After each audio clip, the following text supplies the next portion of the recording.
Hello guys, welcome to my channel Educational Hub. Today we are going to cover chapter 1 of class 6 history in one shot. So without any delay, let's start our chapter. अगर हम अपने chapter को start करें तो हमारे chapter का पहला topic ही ये आता है कि what can we know about the past, यानी कि हम अपने पास्ट के बारे में क्या क्या चीज़ें जान सकते हैं।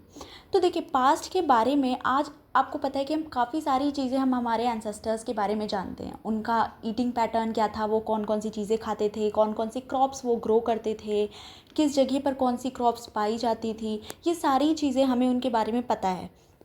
यानी कि हम उनके बारे में क्या क्या जानते हैं, दे आर कि हम उन्हें, वो क्या खाते थे, वो क्या पहनते थे, कैसे घरों में रहते थे, उनका लाइफस्टाइल कैसा था, कैसे गेम्स खेलते थे, स्टोरी सुनते थे, प्ले देखते थे, ये सारी चीज़ें हमें उनके बारे में पता है। यानी कि ओवरऑल अगर हम इसे एक वर्ड में समराइज़ करें तो हम ये कह सकते हैं कि हमें उनकी लाइफस्टाइल के बारे में काफ़ी सारी चीज़ें पता हैं।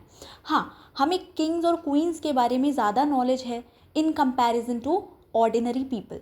ऐसा इस वजह से क्योंकि किंग्स और क्वींस के हमें रिटन रिकॉर्ड देखने को मिलते हैं, पर ऑर्डिनरी पीपल के हमें रिटन रिकॉर्ड नहीं देखने को मिलते हैं।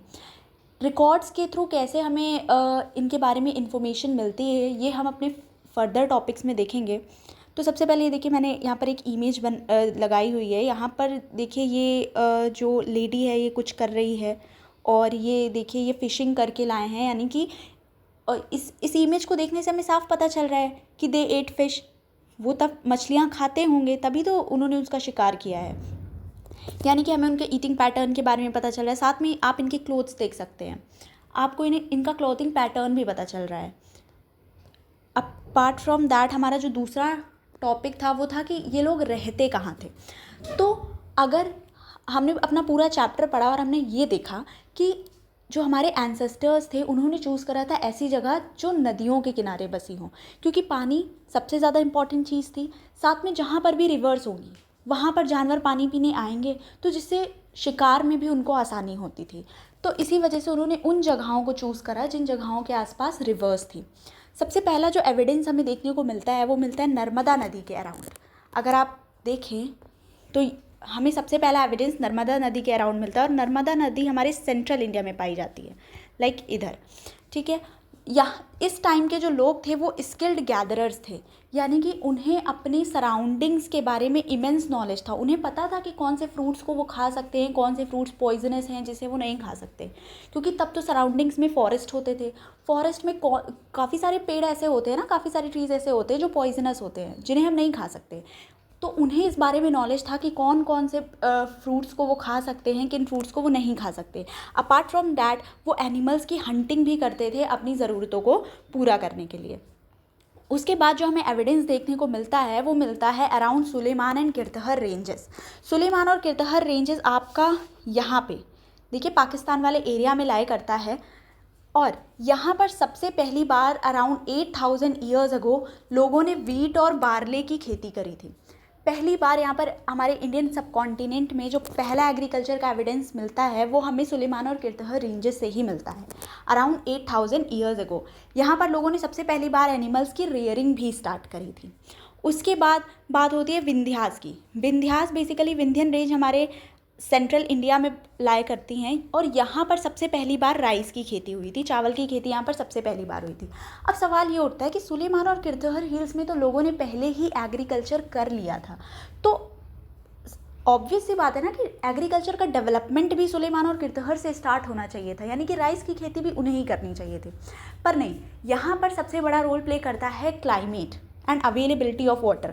आप अगर देखें, नोटिस करें तो ये जो एरिया है वो रिलेटिवली ड्रायर एरिया है, यहाँ पर पानी की अवेलेबिलिटी कम है। लेकिन वहीं आप विंध्यन रेंजेस के अराउंड देखें तो यहाँ पर आपको नर्मदा नदी मिल जाएगी, तो इस कारण से यहाँ पर पानी की अवेलेबिलिटी ज़्यादा है, जिसके कारण यहाँ पर राइस की क्रॉप को एक प्लस पॉइंट मिल जाता है, जिसके कारण चावल की खेती यहाँ पर सबसे पहली बार होती है।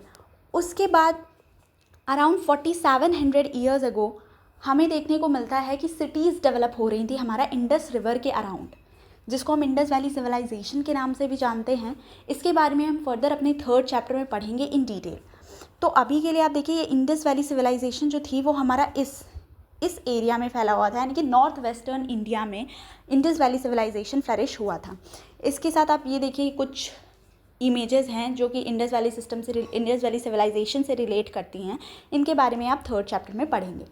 उसके बाद around 2500 years ago Ganga river और उसकी ट्राइब्यूटरीज़ में सेटलमेंट स्टार्ट हुए।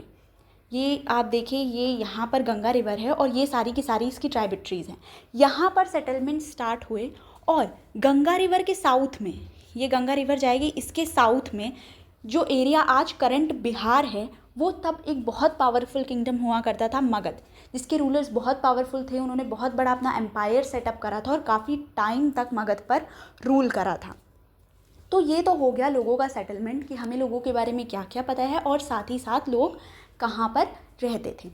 अब एक चीज़ आती है, क्या लोग जहाँ पर रहते थे वहीं पर हमेशा के लिए रहते थे? क्या वो कभी इधर से उधर ट्रैवल नहीं करते थे? क्योंकि तब तो ना तो बसेस होती थी, ना कार होती थी, ना प्लेन्स होते थे, तो क्या लोग ट्रैवल ही नहीं करते थे? नहीं, देखिए ऐसा नहीं है, लोग ट्रैवल करते थे और ट्रैवल करने के पीछे उनका कुछ ना कुछ रीज़न होता था। तो बहुत सारे रीज़न हैं जिनके कारण लोग ट्रैवल करते थे। पहला था अपने लाइवलीहुड के लिए। अब देखिए, सोचिए एक ही जगह, अब वो तो अर्ली ह्यूमंस है ना, उन्हें अभी उतना वो प्रो नहीं है एग्रीकल्चर में, तो अगर वो एक ही जगह रहेंगे तो उस एरिया का सारा खाना ख़त्म हो जाएगा। तो उन्हें अल्टीमेटली कहीं ना कहीं तो मूव करना ही पड़ेगा ना, भले ही खाने की तलाश में करना पड़े।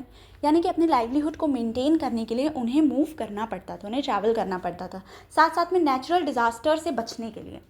अब कहीं सूखा पड़ गया, कहीं बाढ़ आ गई, क्योंकि लोग नदियों के अराउंड रहते थे, तो वहाँ पर सबसे ज़्यादा जिस नेचुरल डिज़ास्टर के आने की प्रोबेबिलिटी है वो या तो फ्लड है या तो ड्रॉट है। तो इन केसेस में भी इनको मूवमेंट करना पड़ता था दूसरी जगह जहाँ पर इनके लिए कंडीशंस सुटेबल हों। तीसरा था, देखिए जब बड़े बड़े किंगडम सेटअप होने लग गए, जैसे जैसे सोसाइटी का डेवलपमेंट हुआ वैसे वैसे किंगडम सेटअप होने लग गए। अब ये जो किंगडम्स थे आपस में एक दूसरे पर अटैक करते थे और एक दूसरे के लैंड को कंकर करते थे। तो अटैक कैसे करेंगे? आर्मी की हेल्प से। तो आर्मी में काम कौन करता था? ऑब्वियसली लोकल पीपल्स, यानी कि लोग मूव करते थे एक जगह दूसरी जगह पे। अब ये तो हो गया आपका 3rd रीजन। 4th रीज़न था मर्चेंट्स। अब देखिए, जो व्यापारी लोग होते थे वो अपने सामान को बेचने के लिए सामान के साथ में बहुत दूर दूर तक ट्रैवल करते थे, ताकि वो अपने सामान को दूसरी जगह पर भी ले जाकर बेच सके और उनका मार्केट एरिया इंक्रीज़ हो सके। फिर जो हमारा 5वां रीज़न आता है वो आता है रिलीजियस टीचर्स का। आपने धर्मगुरु देखे होंगे, आज के टाइम पर भी बाबा लोगों की कथा होती है, एक जगह से दूसरी जगह उनके सेमिनार्स वगैरह लगते हैं। तो वैसे तब भी जो ये रिलीजियस टीचर्स होते थे ये लोग ट्रैवल करते थे, एक जगह से दूसरी जगह ट्रैवल करते थे और जहाँ पर भी रुकते थे वहाँ पर लोगों को इंस्ट्रक्शन देते थे, एडवाइस देते थे कि उन्हें कैसे जीना है, उनकी प्रॉब्लम्स के क्या क्या सोल्यूशन हैं, अबाउट स्पिरिचुअल वर्ल्ड उन्हें नॉलेज देते थे। तो दैट वाज देयर रीज़न। उसके बाद जो एक हमारा लास्ट रीज़न आता है वो आता है एडवेंचर की स्पिरिट से भी काफ़ी लोग ट्रैवल करते थे, क्योंकि उनको ऐसा था कि हम देखें तो कि हम जिस जगह पर रह रहे हैं उसके अलावा भी कैसी कैसी जगहें हैं धरती पे। तो इसी वजह से वो ट्रैवल करते थे ताकि वो नई नई जगहों को देख सकें। तो दिस वॉज द रीजन्स।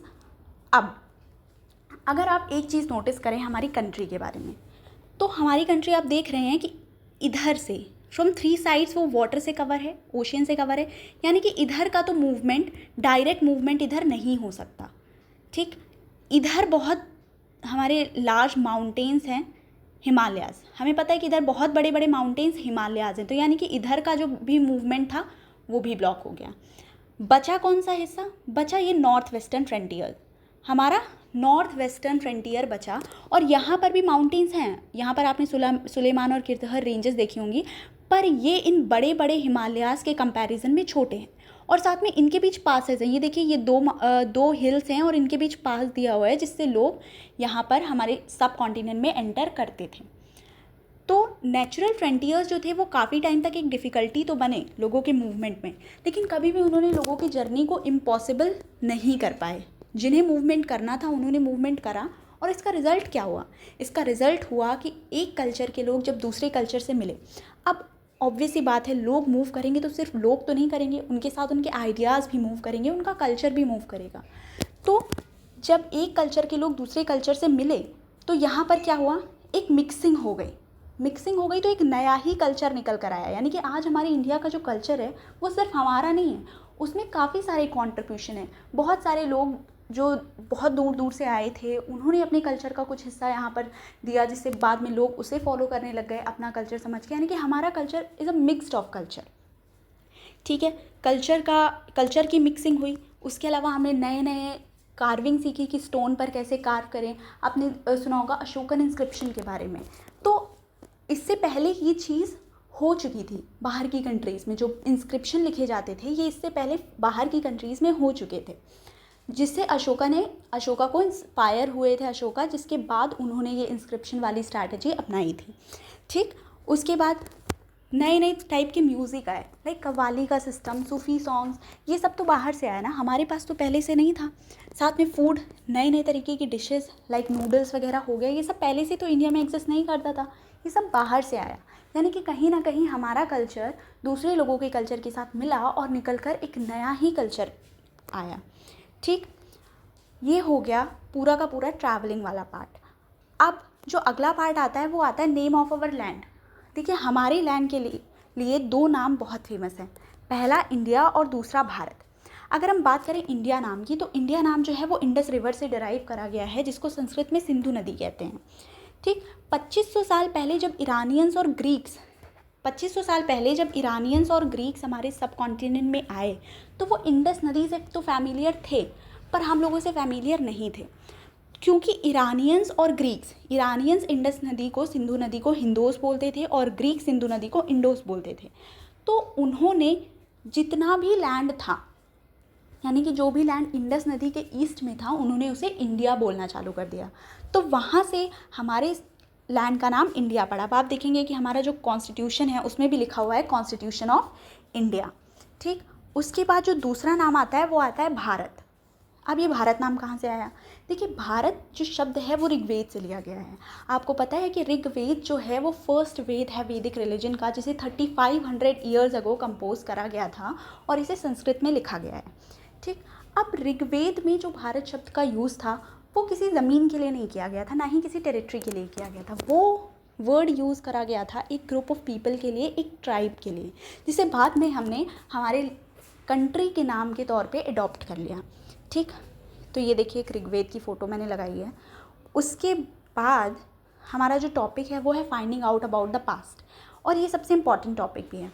अगर आप देखें तो हमें हमारे पास्ट के बारे में पता कैसे चला, हमें कैसे पता चला कि तब लोग क्या खाते थे, क्या पहनते थे, कैसे रहते थे, कैसे घर थे, तो ये सब हमें इसकी नॉलेज कैसे हुई? इन्हीं सारी चीज़ों की वजह से, इन्हीं सोर्सेस की वजह से। अब सोर्सेस क्या होता है? जो भी चीज़ हमें हमारे पास्ट के बारे में कोई इन्फॉर्मेशन देती है उसे हम हिस्टोरिकल सोर्स या फिर सोर्स कहते हैं। ठीक, अब 3 तरीके होते हैं हमारे पास्ट के बारे में जानने के लिए। पहला तरीका है मैन्यूस्क्रिप्ट।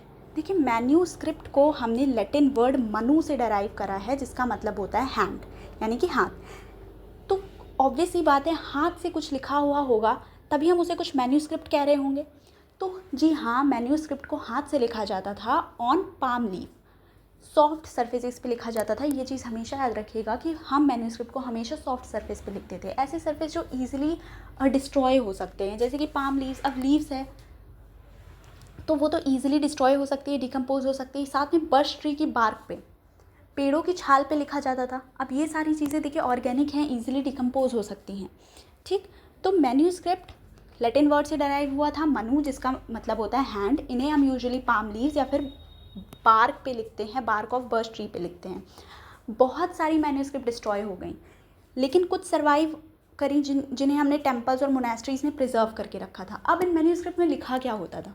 देखिए, इन मैन्यूस्क्रिप्ट में बहुत सारी इन्फॉर्मेशन होती थी अबाउट द पास्ट, जैसे कि तब के लोग कौन सी रिलीजियस बिलीव्स को फॉलो कर रहे थे, किंग्स और क्वींस की लाइफ कैसी होती थी, एपिक्स आपने सुना होगा Ramayana and Mahabharata, these are the 2 great Sanskrit epics. इसी तरीके से तमिल लैंग्वेज में भी एपिक्स होती हैं। ठीक, पोएम्स और प्लेज, तब के टाइम पर भी राइटर्स होते थे, वो लोग पोएम्स और प्लेज वगैरह लिखते थे। मेडिसिन में कितना डेवलपमेंट था, साइंस में क्या डेवलपमेंट था, ये सारी चीज़ें हमें मैन्यूस्क्रिप्ट से पता चलती थी। फिर आता है एक दौर इंस्क्रिप्शन का। देखिए, इंस्क्रिप्शन का जो डायरेक्ट रिलेशन है वो किंग्स और क्वीन से है, क्योंकि किंग्स और क्वींस जो होते थे वो अपने ऑर्डर को या फिर उनकी जो विक्ट्रीज़ हुई हैं बैटल में, उनको वो लोग इंस्क्राइब करवा देते थे किसी रॉक पे या मेटल पे, जिससे लोग उसे देखें, उसे फॉलो करें और विक्ट्रीज़ को देखकर समझ सके कि हाँ ये राजा काफ़ी महान रहा होगा। इंस्क्रिप्शन को यूजुअली हार्ड सरफेस पे लिखा जाता था, जैसे कि रॉक्स और मेटल, और इन्हें यूजुअली किंग्स या क्वींस ही इंस्क्राइब करवाते थे। ठीक, तीसरा जो एक सोर्स आता है हमारा, वो आता है आर्कियोलॉजी का, और ये एक अलग टाइप का सोर्स है क्योंकि इससे हमें ऑर्डिनरी लोगों के बारे में पता चलता है, ऑर्डिनरी लोग कैसी लाइफ जी रहे थे उसके बारे में पता चलता है। अब देखिए, जो भी लोग पास्ट ऑब्जेक्ट्स को स्टडी करते हैं, जो भी लोग पास्ट ऑब्जेक्ट को ढूंढते हैं, उनकी स्टडी करते हैं। अब ढूंढते कैसे हैं? अर्थ को डिग करके, अर्थ को एक्सकावेट करके, अर्थ को डिग करके उन ऑब्जेक्ट्स को निकालते हैं, फिर उनकी स्टडी करते हैं। ऐसे लोगों को हम आर्कियोलॉजिस्ट कहते हैं। ठीक, इसके अलावा ये एनिमल बोन्स को भी स्टडी करते हैं, जिससे हमें ये पता चल सके कि पास्ट में लोग क्या क्या खाते थे। अब देखिए, अब एक्सकावेशन में ही आर्कियोलॉजिस्ट को ये टूल्स मिले होंगे, है ना, जिससे उन्होंने पता लगाया कि हाँ तब के लोग ऐसे टूल्स का इस्तेमाल करते थे। ये देखिए, एक आर्कियोलॉजिस्ट जो है वो बोन को स्टडी कर रहा है। इसके साथ साथ ये जो कॉइन्स वगैरह हैं, ये भी आर्कियोलॉजिस्ट को अपने एक्सकावेशन में ही मिले होंगे। ठीक है, तो आर्कियोलॉजिस्ट क्या करते हैं? इन ऑब्जेक्ट्स को ढूंढते हैं और इनकी स्टडी करते हैं, फिर हमें बताते हैं कि हाँ पास्ट में लोग इसे किस तरीके से यूज़ करते थे। अब एक और टर्म आता है, वो आता है हिस्टोरियंस का। तो हिस्टोरियंस और आर्कियोलॉजिस्ट में फ़र्क क्या होता है? देखिए, आर्कियोलॉजिस्ट जो होते हैं वो यूजुअली एक्सकावेट करते हैं और ढूंढते हैं नए नए ऑब्जेक्ट्स को, फिर उनका क्या यूज़ करते होंगे पास्ट के लोग, इसके बारे में हमें बताते हैं। वहीं जो हिस्टोरियंस होते हैं वो रिटन इन्फॉर्मेशन को स्टडी करते हैं, यूजुअली टेक्स्ट को स्टडी करते हैं, या फिर जो इन्फॉर्मेशन सोर्सेज से मिली होती है उन इन्फॉर्मेशंस को स्टडी करते हैं। उन्हें हम हिस्टोरियंस कहते हैं। ठीक है, अब जो हमारे बुक का एक टाइटल अगर आपने देखा होगा, उसमें है आवर पास्ट, और पास्ट को प्लूरल में लिखा है, यानी कि एस लगा है लास्ट में। इसका क्या मतलब हुआ? क्या पास्ट बहुत सारे थे? ऑब्वियसली। अब देखिए, किंग का पास्ट अलग होगा ना एक नॉर्मल इंसान के पास से। किंग्स की लाइफ अलग थी, फार्मर्स की लाइफ अलग थी। अब अगर आप आज अंडमान निकोबार आइलैंड जाएं तो वहाँ पर आपको पता है कि वहाँ के जो ट्राइबल पीपल हैं वो आज भी मॉडर्न लाइफस्टाइल से बहुत अलग हैं। वो अभी भी शिकार करते हैं, वो अभी भी बाहर का कोई भी इंटरवेंशन नहीं चाहते। तो उनकी लाइफ अलग है, हमारी लाइफ अलग है, यानी कि उनका पास्ट अलग है, हमारा पास्ट अलग है। ठीक उसी तरीके से हमारे जो एंसेस्टर्स थे उनका भी पास्ट अलग अलग था। इसी वजह से बुक का टाइटल है पास्ट इन प्लूरल। ठीक है, अब आप यूजुअली ये चीज़ नोटिस करते होंगे कि हमें किंग्स और क्वींस की लाइफ के बारे में काफ़ी ज़्यादा नॉलेज है। क्यों? क्योंकि उन्होंने सारी की सारी चीज़ें इंस्क्राइब करवा रखी थी, उनके बारे में हमें रिटन रिकॉर्ड देखने को मिल जाता है, बायोग्राफीज़, ऑटोबायोग्राफीज़, या फिर कोई ट्रैवलर का अकाउंट जो उनके टाइम पर इंडिया आया होगा। लेकिन ऑर्डिनरी पीपल की लाइफ के बारे में हमें बहुत कम पता चलता है। क्यों? क्योंकि उन्होंने चीज़ें रिटन फॉर्म में स्टोर नहीं करवाई थी, तो उनकी लाइफ पता लगाने में काम आती है आर्कियोलॉजी। ठीक है, अब एक लास्ट टॉपिक जो हमारा आता है वो आता है कि हम डेट्स को कैसे असाइन करते हैं। देखिए, डेट्स हम असाइन करते हैं जीसस क्राइस्ट की बर्थ से। 0 हम मानते हैं जब जीसस क्राइस्ट का बर्थ हुआ। उसके बाद की जो डेट्स होती हैं उनके आगे हम AD या फिर CE लिखते हैं। AD मतलब एनो डोमिनी होता है और CE मतलब होता है कॉमन एरा, यानी कि जीसस क्राइस्ट की बर्थ के बाद जो भी डेट्स आएंगी उन पे AD लगेगा और इसकी रीडिंग हम फॉरवर्ड करते हैं, यानी कि 1000 ऑब्वियसली पहले का टाइम होगा और 2000 ऑब्वियसली बाद का टाइम होगा। पर 0 से पहले जितनी भी डेट्स आती हैं उनकी हम बैकवर्ड रीडिंग करते हैं। उनके आगे हम लगाते हैं BC या फिर BCE। BC का मतलब होता है बिफोर क्राइस्ट और BCE का मतलब होता है before the common era. Backward reading से मतलब ये है कि 1000 क्लोज डेट होगी आज के टाइम से और 2000 और पहले की डेट होगी। वहीं अगर आप 0 के बाद देखिए तो 2000 क्लोज डेट होगी, लेकिन 1000 पहले की होगी। इधर 1000 क्लोज है बट इधर 1000 फार है। ऐसा इस वजह से क्योंकि इधर हम बैकवर्ड रीडिंग कर रहे हैं और इधर हम फॉरवर्ड रीडिंग कर रहे हैं। And this was our chapter. मैंने बहुत कम टाइम में इस चैप्टर को कवर करने की कोशिश करी है ताकि आप लोग इसे रिवीजन पर्सपेक्टिव से देख सकें। Thank you so much. तब तक के लिए बाय बाय।